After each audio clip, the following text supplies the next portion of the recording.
So what's up, kamusta? Ayos ba tayo dyan? So nandito tayo sa may Mitsukushi Dakila branch or dito sa may Malolos. Hands stable, I feel able to turn the tables, I could do this. Just keep moving, keep your hands up, stupid. I feel lucid, a new view and I can see the end, I can see my future, I can view it. It's right there for the taking. Everything I've ever wanted, dreams are just waiting. I just gotta fight for it, willing to die for. So what's up, kamusta? Ayos ba tayo dyan?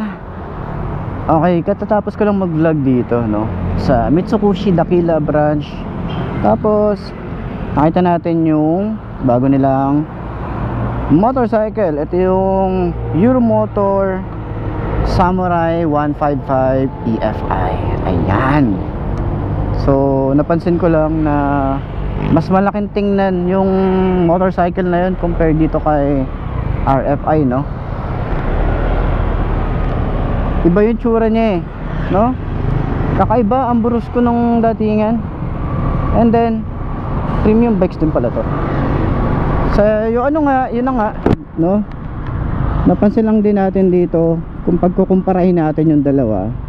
Unang-una sa presyo, 88,900 compare dito kay ano, no, kay RFI na umaabot ng 97,000. So sa displacement naman kasi 155cc si Samurai, and then si ano naman, si RFI naman 175cc.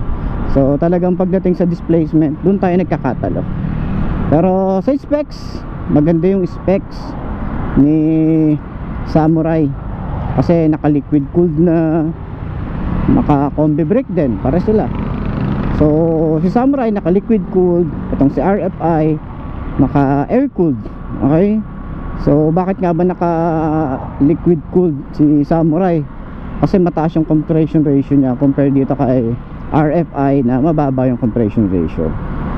So naka keyless din naman sila parehas, naka combi brake din naman parehas. And napansin natin doon ito ano to, inspired by NMAX ADB. Ito yun naman, inspire yun sa Click 160, no? So sana mapagkumparan din natin sila, no? Yung dalawang motorcycle na yun. Sa looks naman kasi halos talaga magkaiba eh, no? Para silang gwapo para sa akin. Pero kung tatanungin nyo ako, Boss Mark, alin ba ang mas sulit? Alin ba ang mas okay? Itong RFI o itong Samurai, no? Kung pagdating sa looks, pareha silang maganda, pareha silang brusco, pareha silang kakaiba sa paningin ng tao, di ba? Although si 155 na Samurai may kamuka. Ito kasing si RFI wala naman siyang kamuka eh.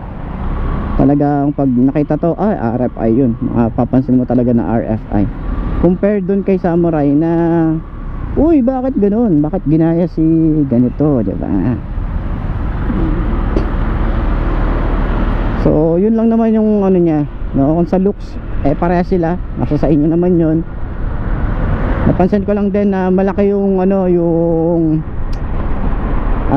tires or yung tire size ni Samurai compare dito kay RFI. Kasi itong si RFI naka 13 inches yung mugs, yung size, no, nung gulong. And then si ano naman, Samurai is naka 14 inches yung gulong. Ayan. So malaki yung pagkakaiba nila eh, no? Ganda nung nagagandaan ako dun sa ano, sa Samurai. So para sa akin sulit din kasi naka liquid cooled na siya, no? Although kahit hindi pa siya naka ABS. Sa panahon naman ngayon kasi sa riding habits mo, kahit naka CBS ka o naka ABS ka, kung masyado kang ano, 'di ba? Kung masyado kang walwal or waswasero, masasabi ko na wala sa ano yan, no, sa safety features. Kasi kahit nga yung mga big bike na magaganda yung features, nag-i-slide, sumisemplang, bumabangga. So nasa tao yun, no? Kahit naka combi brake ka, kung talagang defensive rider ka, eh kaya mong protektahan yung sarili mo sa kalsada, 'di ba? Ako nga minsan napipiga ako agad-agad to eh, 'di ba? Mapapansin natin dito na bigla na lang may hihinto, 'di ba? Tapos bigla tayong mapapahinto, 'di ba? Yung gulong natin, yun din yung isa pa sa titingnan natin. Kailangan okay yung gulong, okay yung tire, tire pressure natin, para at least hindi tayo nag-slide, no? Pagdating sa basang lugar or malumot na lugar, no? So ayan, uwi na tayo rito. Pinuntahan ko lang talaga yon, yung ating bagong motorcycle na nakita. So panoorin nyo na lang yung ating walk around doon. Gandang ganda ako doon, kaya pinuntahan ko agad. Tapos kagandahan, 3 kulay pa yung available. Meron silang kulay blue na glossy finish, tsaka red, no? Tapos yung matte black, yun lang yata yung nag-iisang matte finish nila, no? Yung matte color. So puntahan nyo na lang si Mitsukushi or sa mga branch ni Mitsukushi, no? Alam ko marami silang mga sister company katulad ni Consuerte. Yan, yung nakita natin sa Baliwag, nagbebenta rin sila ng mga tawag dito, mga SYM, Euromotor, tsaka Keyway. Yan. So Happy New Year nga pala sa inyo, no? Sana okay ang ating New Year, malusog, hindi tayo nagkakasakit. May ubo na ba ang lahat? Just medyo marimar.